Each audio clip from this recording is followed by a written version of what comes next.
baš zato što se svađala sa Bericom poslije svega toga. Neko ti je idete šaki, Jer sam negdje zamjerila.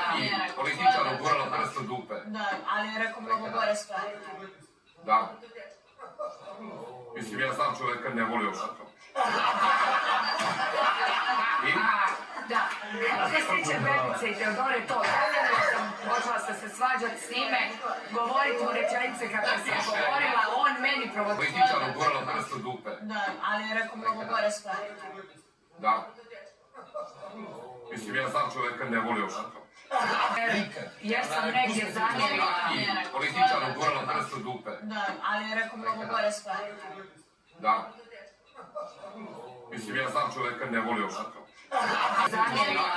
Političar ugurala prst u dupe. Da, ali je rekao mnogo gore stvari. Da. Mislim, ja znam čovjeka ne volio šakom.